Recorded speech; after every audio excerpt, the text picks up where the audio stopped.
Hello दोस्तों, आज हम देखेंगे कि आर्मस्ट्रांग नंबर कैसे होता है। आर्मस्ट्रांग नंबर क्या होता है? तो आर्मस्ट्रांग नंबर क्या होता है हम उसे जानते हैं, ठीक है ना। सबसे पहले हम न्यू फाइल बनाते हैं। आर्मस्ट्रांग नंबर वह होता है जैसे कि 143। अगर हम इसको तीनों में स्क्वायर कर दे, 1 का स्क्वायर कर, 1 का क्यूब कर दो, ठीक है। 1 इंटू 1 इंटू 1, फिर प्लस 5 का क्यूब कर दो, 5 इंटू 5 इंटू 5, 3 बार इसको लिख दो, प्लस फिर 3 का भी इंटू कर दो 3 बार, 3 इंटू 3 इंटू 3। तो जब इनको सबको इंटू करेंगे तो हमारा 143 ही आएगा। तो देख लेते हैं कितना होता है, ठीक है। 1 का 1 होगा, 5 का होता है 125, ठीक है। फिर 3 का होता है 27, इतने जोड़ दो तो आएगा, देखो क्या होता है 8 है। 8 में से 5 करेंगे तो समझो यहाँ पे 153 आएगा, ठीक है ना। देखें तो तीनों जोड़ेंगे तो 153 ही आएगा।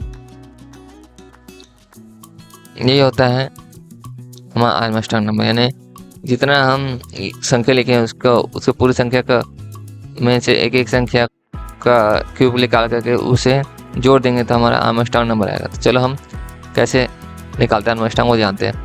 सबसे पहले हम निकालते हैं हमारा पहले बेसिक स्ट्रक्चर देखते हैं। पहले क्या है, हैशटैग इंक्लूड स्टेडियो .h, ठीक है। फिर इंक्लूड कोनियो .h, ठीक है ना, ये लिखना जरूरी है। फिर मेन फंक्शन चालू होता है वाइड मेन, ठीक है। वाइड मेन फंक्शन चालू होता है। फिर यहाँ पे एंट इंटीजर क्या वैल्यू हम डालने में होता है, पहले इसमें क्या डालेंगे, नंबर डालेंगे, ठीक है। नंबर में कोई लिख देते हैं एम, ठीक है, एम से कर दिया। फिर हम इसमें डालेंगे सम नंबर, या फिर सम नंबर डाल दो, ठीक है। सम डाल दो, सम आ गया, सम इक्वल टू 0। फिर यहाँ पे वाई नंबर डाल देते हैं, ठीक है। फिर अब हमें यहाँ पे प्री डिफाइंड फंक्शन लिखना है, पहले से ही वहाँ पे नंबर लिखा रहेगा तो लिख देंगे। प्रिंट अब न्यू लाइन में हम डिक्लेयर करें, न्यू लाइन में डिक्लेयर करेंगे क्या होता है, इंटर द नंबर, यानी कोई भी नंबर हम लिखेंगे तो उसका वो पता बताएगा कि हमारा नंबर है, ठीक है। अब वो नंबर को इनपुट करेंगे, इनपुट करने के लिए हम स्कैनएफ का प्रयोग करते हैं जो हमारे नंबर को इनपुट करता है, ठीक है। यहाँ पे क्या नंबर है, %d, क्योंकि इंटीजर नंबर है तो उसको हम %d से करते हैं। फिर यहाँ पे उसको एड्रेस देते हैं, तो नंबर में क्या है, तो हम m नंबर को दिए हैं एड्रेस में, ठीक है ना। फिर हम यहाँ पे क्या करेंगे, बंद कर देंगे। फिर अब हमें नंबर को बार बार रिपीट होगा तो हम पहले से ही हम यहाँ पे लिख देते हैं कि x y बराबर हमारा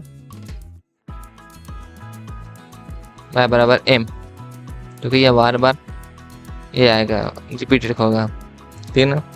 फिर वाइल लूप चलाते हैं, वाइल लूप चलाएंगे। वाइल लूप कैसे चलाएंगे इसको बताते हैं। वाइल लूप चलाने के लिए सबसे पहले क्या होगा, जब तक ले हमारा j है, ठीक है, इससे छोटा 0 से छोटा ना हो तब तक लूप चलेगा, ठीक है ना। फिर वाइल लूप ओपन करते हैं, curly bracket while loop open हो गया। फिर वाइल लूप के अंदर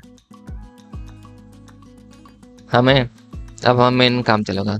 सम हमें पता है कि लास्ट में जोड़ना ही है, तो पहले सम जो हमें सम लिखे थे, ठीक है। अब हमें यहाँ पे ब्रैकेट में क्या बोले थे, क्यूब होना चाहिए, क्यूब आई जे का, ठीक है।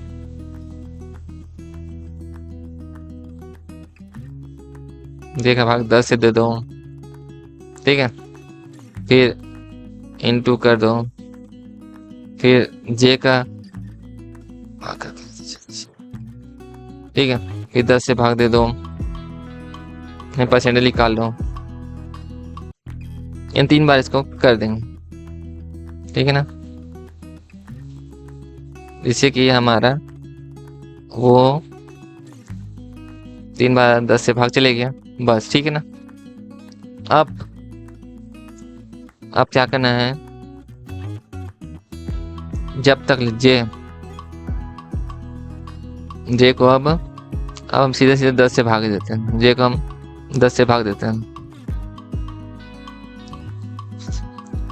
ठीक है। फिर ना क्या करेंगे, आप आउटपुट निकालेंगे। पहले हम वाइल लूप को बंद कर देते हैं। अब हमारा जब तक ले सम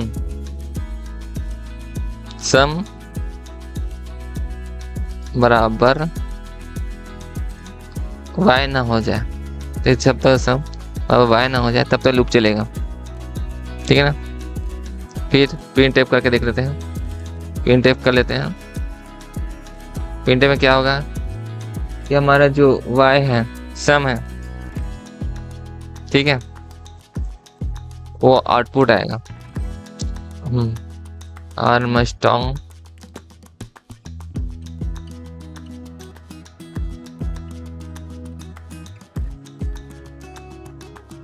यानी ये क्या बोल रहे हैं कि जब तक लेना अगर सम बराबर y हुआ, यानी कि हमारा जो जब निकाले थे, यानी जो पहले y हमारा मेन y था, ठीक है ना, ठीक है।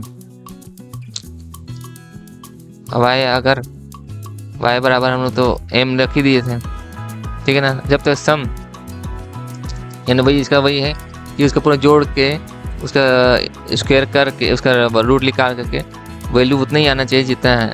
जब तक दोनों बराबर ना आएंगे तब तक स्ट्रॉन्ग नंबर रहेगा, ठीक है। अगर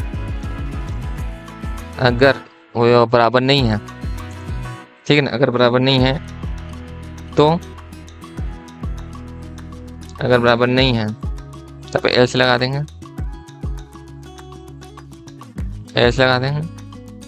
ठीक है। फिर अगर वो बराबर नहीं है, दोनों सम बराबर y नहीं है, ठीक है, तो यहाँ पे वह नॉट आ जाएगा, तो न्यू लाइन में आ जाएगा नॉट आर्मस्ट्रॉन्ग नंबर, ठीक है। यही लिख देंगे स्ट्रॉन्ग नंबर, ठीक है, यही लिखेंगे, ठीक है ना। हो गया, यही होगा, ठीक है। अब हमारे पास इसको गेस करके बंद कर देता है, यानी होल्ड हो जाता है ना, तो वो प्रोग्राम होल्ड होगा क्योंकि ऑटोमेटिक या वो वापस आ जाता है जब हम लोग इनपुट आते हैं। चलो अब देखते हैं इसमें कि हम जाते हैं, रन करके देखते हैं। अब रन डालते हैं 143, देखते हैं क्या आते हैं, इस आर्मस्ट्रॉन्ग नंबर, ठीक है ना।